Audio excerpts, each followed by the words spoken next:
Good morning. हम देख रहे हैं प्रयोजना के पद, स्टेप्स ऑफ प्रोजेक्ट। तो पहला है प्रयोजना का चयन।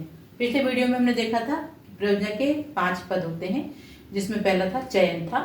तो प्रयोजना का चयन, तो इसमें शिक्षक को इस तरह की परिस्थिति उत्पन्न करनी होती है जिससे छात्र स्वयं ही योजना बनाने लगे। यानी शिक्षक को इस प्रकार का माहौल या एटमॉस्फेयर या परिस्थिति क्रिएट करनी होती कक्षा में कि छात्र स्वयं ही योजना बनाने लगे। उसके बाद अध्यापक को चाहिए कि वे छात्रों द्वारा प्रस्तुत प्रयोजना पर विचार विमर्श करें और विचार विमर्श करने के बाद उसके गुण एवं दोषों का ज्ञान दें।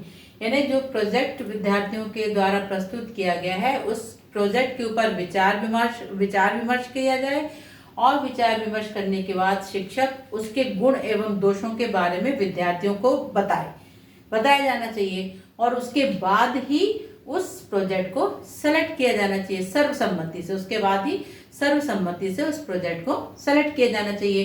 तो जब शिक्षक गुण दोषों के बारे में बता देता है, विचार विमर्श हो जाता है, फिर उसका चयन कर लिया जाता है ना, उस प्रोजेक्ट का चयन हो जाता है। तो पहला पद था प्रयोजना का चयन।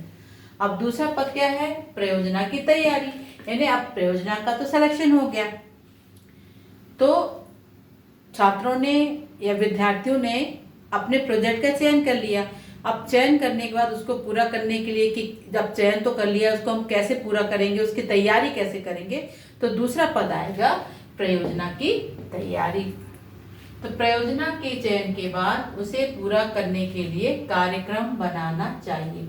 जो प्रोजेक्ट लिया गया है, जो प्रोजेक्ट का चुनाव कर लिया गया है, तो उसे पूरा करने के लिए कार्यक्रम बनाना चाहिए कि किस प्रकार से इसको पूरा किया जाएगा।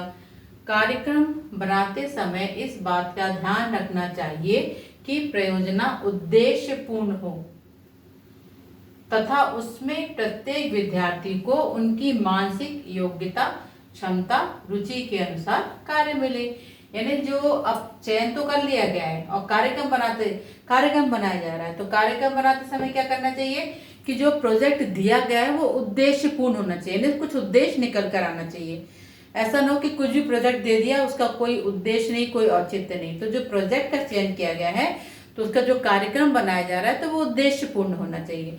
और जो भी प्रोजेक्ट दिया जा रहा है तो वो जो प्रोजेक्ट दिया गया है वो किसके हिसाब से होना चाहिए? विद्यार्थी को उनकी मानसिक योग्यता, क्षमता और रुचि के अनुसार मिलना चाहिए। ने विद्यार्थियों की मानसिक योग्यता, उनकी क्षमता और रुचि के अनुसार कार्य मिलना चाहिए। जो जिस मानसिक स्तर का है, जिस योग्यता का है, जिस क्षमता का, उसके हिसाब से विद्यार्थियों को कार्य मिलना चाहिए। तो अनुसार कार्य मिले। कार्यक्रम के निर्धारण में छात्रों को विचार विमर्श के लिए पूरी छूट होना चाहिए। तो जो कार्यक्रम का निर्धारण किया जा रहा है तो उसमें विद्यार्थियों को पूरी छूट होना चाहिए कि वो किस प्रकार पूरा करेंगे। तो कार्यक्रम का जो निर्माण किया जा रहा है तो कार्यक्रम के निर्धारण में विद्यार्थियों को विचार विमर्श के लिए पूरी छूट होना चाहिए।